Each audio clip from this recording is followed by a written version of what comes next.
Jill Walton was ecstatic. She'd spent weeks training and studying.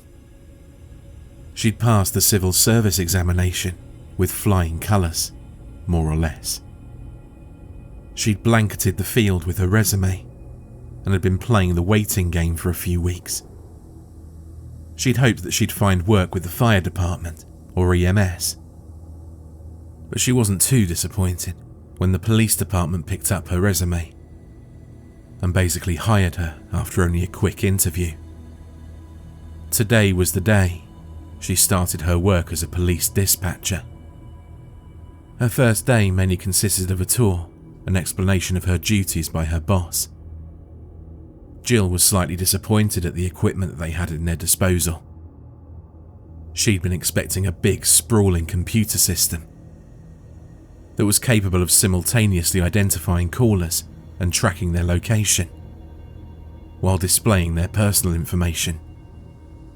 What she instead found was a pretty average-looking computer that displayed caller information only if it was registered. It wasn't as high-tech as she'd hoped, but the job was everything she'd dreamt of ever since her childhood. Her fascination with 911 dispatchers began when she was just a child, and her father had one day collapsed on the kitchen floor while gripping at his chest. She dialed 911, and being 8 years old at the time, broke into tears. The dispatcher spoke so calmly and reassuringly that Jill was able to calm down enough to give them the location and nature of the emergency. After that point, she wanted nothing more than a job in that field. She wanted to help people in the way that the calm and commanding voice on the other end of the phone had reassured her that day.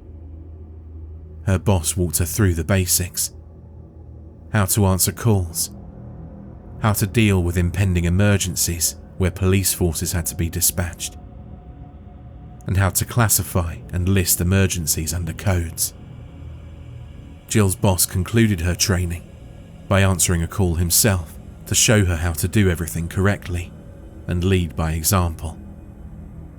Her boss looked at her and calmly answered the phone. The feminine voice on the other end of the line stammered, You gotta help me. It's dark and I'm so scared." His face went pale, and he quickly slammed the receiver down and disconnected the call. Jill was shocked and about to confront her boss about his seemingly callous and reckless endangerment of a person when he told Jill about the echoes. He began. Back in the earlier days, the computer would record every call so they could be used to assist in police investigations. But there was a tiny glitch in the system. Sometimes, when the system receives an incomplete call, like someone mistakenly dialing 911 and then hanging up before we can answer, it would get its wires crossed and think that someone was trying to access its recordings and play them back. I don't know why it always plays that message. We call them echoes. It's best just to ignore them. Jill was about to ask him more about these echoes, but he told her that they'd had enough training for one day. The concept of getting an emergency call from the past was an intriguing concept. The boss, who'd been talkative and welcoming, was now curt and almost cold. He sent her home after giving Jill her login information for the system. She acquiesced and chose not to press her boss for more information. She decided she'd just ask her co-workers about the echoes. Her first week was a relatively quiet one. The other technician she worked with was a 30-year-old man with a potbelly named Dave Eastwood. As she was new on the job, he fielded most of the more urgent calls and let her handle the manageable ones. He had a bit of a prankster mentality about him and would occasionally send prank and non-pertinent calls her way. The first time she got a call from an elderly woman complaining that her local fast food joint was closed, she raised an eyebrow at the smirking Dave. and explained to the caller the nature of the calls she received, and how a fast food chain being closed at 4 a.m. was not an emergency. The second week, she was more confident and on good enough terms with Dave that she felt safe in asking him about the echoes. They'd spent the last week talking about a multitude of subjects, ranging from home life to politics. On a particularly quiet night, Jill brought up the topic of the mysterious echoes. He tried to be nonchalant, but she could see that he was nervous. He explained it was a bug in the system that IT can't remove without crippling the entire thing, so it was something they just had to deal with. She pressed a little further and asked what had happened in the original call. He took a second, as if deciding about something, before he said, "I wasn't here for the original call, so I've only got hearsay, but it's better than nothing, right? Apparently, a year or so ago, one of the technicians received a call from a woman. In the call, she says she's hiding and she's worried that someone's coming to get her. The technician tried to get more information, but she was too riled up. By the time she managed to dispatch police to the location, they were too late. I was on vacation at that time, but I worked with that technician. Her name is Mary Key." He paused for a few seconds before continuing. "She quit recently. The boss man actually hired you to replace her shift. She had a bit of a mental breakdown. Apparently, she received one too many of those echoing calls. The guilt at not being able to calm her down and get enough information to accurately dispatch police to her location before it was too late must have been too much for her. Last I heard, she was in therapy and doing much better. But she wants nothing more to do with 911 dispatch anymore." Jill asked, "Did they ever find out who did it?"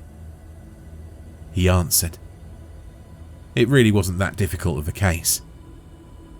Apparently, the poor girl had just cut ties with her boyfriend, who told her she was dead to him, and concluded with, 'Rest in pieces.' Apparently, pieces of her were all the cops found, and it was a pretty open and shut case. The boyfriend says he was innocent, but to hell with that abusive moron."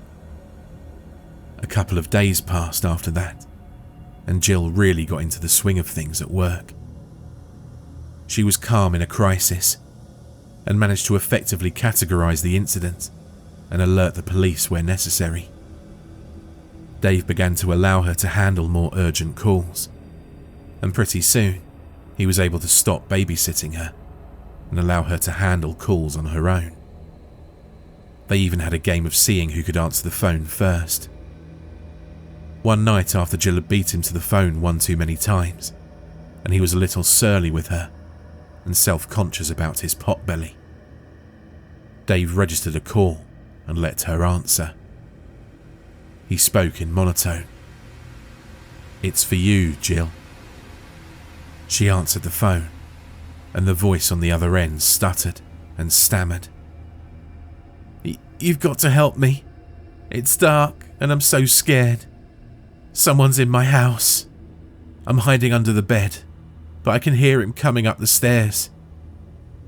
The voice paused, as if the voice was listening to someone's response before continuing. "He's at the door. Oh God, I can hear him scratching at the walls with something." There was another long pause, and then the sound of something being dragged across the floor, and the girl screaming. The message went on, and Jill listened to it all. She felt sick. She'd just heard someone's last moments on Earth. She heard a knife whittling away at a bone, and the crack as it broke from its socket. Dave spoke softly and apologetically. "I'm sorry. I thought you would have hung up when you realized it was the echo." She whispered back, "I heard it all. I heard him when he... Oh God." Dave sent Jill home early, but that didn't do anything to improve her mental state. For the next week, she noticed that she'd receive an echo call every few days. The week after that, she was receiving a call every day. She did her best to hang up the instant she recognized it, but she still had to listen long enough to hear those stuttering, terror-filled first words. Every phantom call made her more and more uncomfortable. Soon, she couldn't sleep at night. She'd have nightmares where she imagined what happened to that poor girl, hiding under the bed for fear of her life. The calls eventually took such a toll that she couldn't get to sleep at night. Every day she went into work, she was terrified that every call would have the voice of the whimpering girl on the other line. She was supposed to help people, and now she was panicking every time the phone rang. It only took a few more echoing calls before Jill couldn't do it anymore.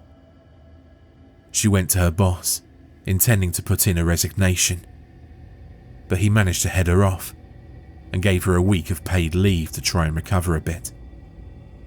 The first night of her paid vacation, she drank herself into a stupor. She passed out, and when she woke up, she noticed that she had one missed call. She brushed it off and tried to put all of that echo business behind her. She managed to get through the day without thinking of that poor girl's fate. But once night rolled around, she was woken up by a late night call. She'd missed the first one, but they'd called back. She groggily pawed at her bedside table and swiped across the screen to accept the call. It was 3 a.m. She slowly raised the phone to her ear. She quietly cursed under her breath and asked, "Hello?" There was a slight pause before the voice stammered. You gotta help." Jill hung up. The next day, she chalked it up to a dream and made up her mind to ignore the calls.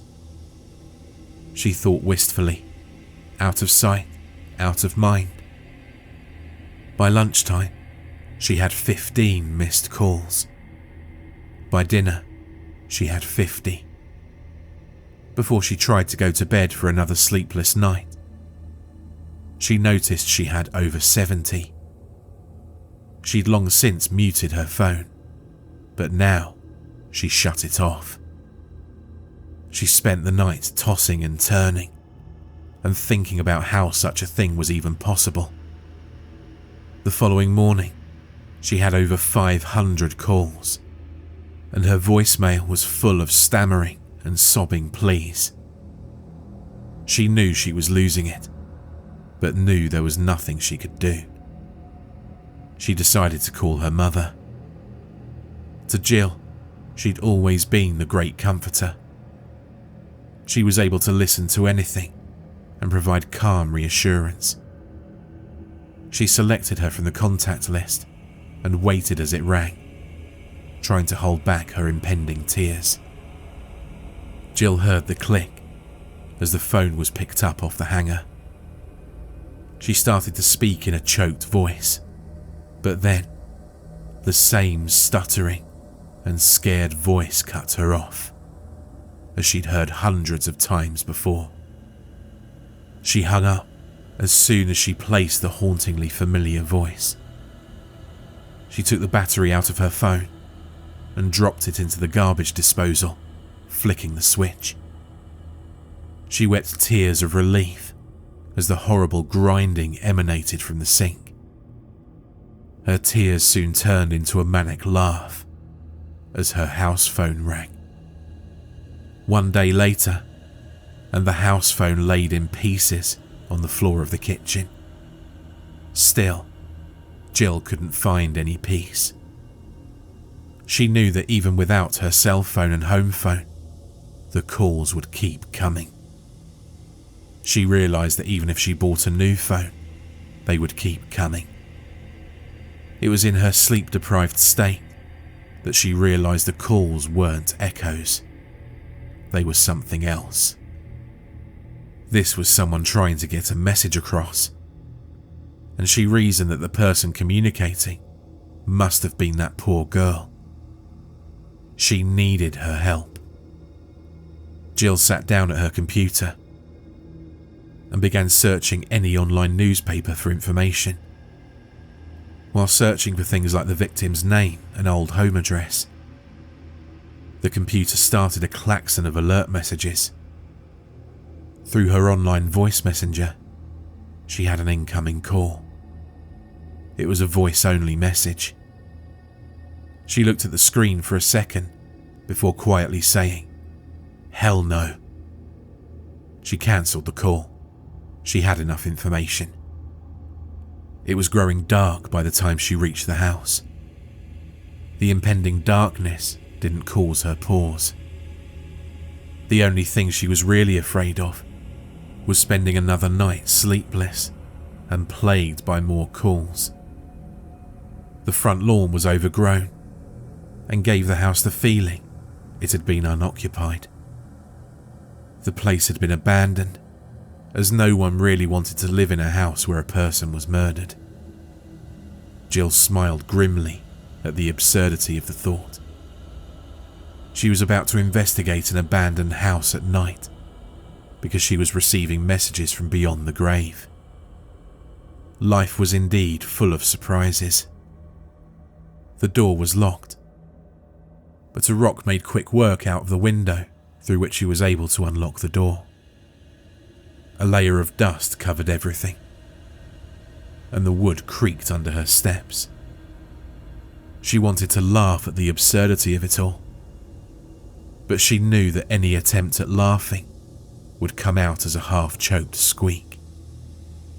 She counted off the spooky house tropes in her mind as she walked slowly through the house. Old abandoned house filled with dust and cobwebs? Check. Noisy floorboards that creaked underfoot, and doors that groaned like centuries-old coffins opening? Check.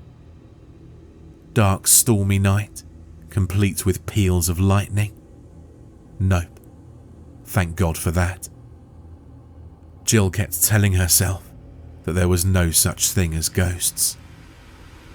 She told herself that because the thought of running into the pale form of a mutilated ghost, dragging along her non-phantasmal dismembered limbs, was too much. She knew the sight of something like that would drive her mad, but the alternative of being slowly driven mad by incessant calls from a long-dead girl was worse. She continued investigating. She continued to speak the words aloud because they brought some comfort. There's no such thing as ghosts. Each creaking step and groaning door elicited the saying. It kept her from sprinting out of the house into the night like a screaming banshee. She began to climb the stairs, and the words from that call echoed in her head. Each step made Jill feel as if the stairs would collapse under her feet and send her plunging into the bowels of the house. At the top of the stairs was a hallway. There were numerous scuff marks on the floor from the police who tromped through the ghoulish crime scene. She saw a long scratch along the wall, as if someone had dragged a knife along it while approaching the bedroom. She continued whispering the mantra to herself as she opened the door to the bedroom. There's no such thing as ghosts. The bedroom was musty and relatively untouched. The bed lay in the centre of the room, waiting for its inevitable trip to the incinerator. The room was quiet, but Jill felt like she wasn't alone. She whispered, "There's no such thing as ghosts." She approached the bed. She knew that whatever was making these calls would be here. She would find it in this room. She drew closer and felt her teeth begin to chatter and goosebumps welling up on her skin. She repeated the mantra again, like a prayer on a rosary created to ward off evil. There's no such thing as ghosts. She knelt down and grabbed the sheet covering what was under the bed from her eyes. She whispered her warding mantra one more time and tore off the covers, looking into the inky blackness that was under the bed. She half expected to see the bloody and mewling face of the ghostly girl under there, who would half shriek and half stutter her cry, before cursing Jill to a fate worse than death. Instead, Jill found nothing except the scratches of nails on the floorboard left behind, as a poor girl was dragged out of her hiding spot into a brutal and pointless death. There was nothing there. She felt like sobbing with relief, but instead, she managed to say with a quivering voice, "There's no such thing." The sound of a phone ringing from the doorway behind her made her almost void herself. She spun around to see the pot-bellied form of Dave in the doorway. He clicked a button on the phone with his other hand that held a sharpened cleaver, and a voice stammered, You gotta help me. It's dark." Jill didn't need to hear the rest, because she'd finally pieced it all together. It was Dave, the same man she'd opened up to at work, the same man who'd sent her the first echo. He was on vacation when Mary got the original call. He was with her when she began to get the echoes. He was at the computer and able to direct the calls. He grinned a sadistic smile so wide that she thought his face would crack open. In the darkness of the night, as she stood in front of her tormentor, Jill Walton came to a realization. She was right. There was no such thing as ghosts. For more terrifying creepypasta horror stories, check out the playlist or the video on screen.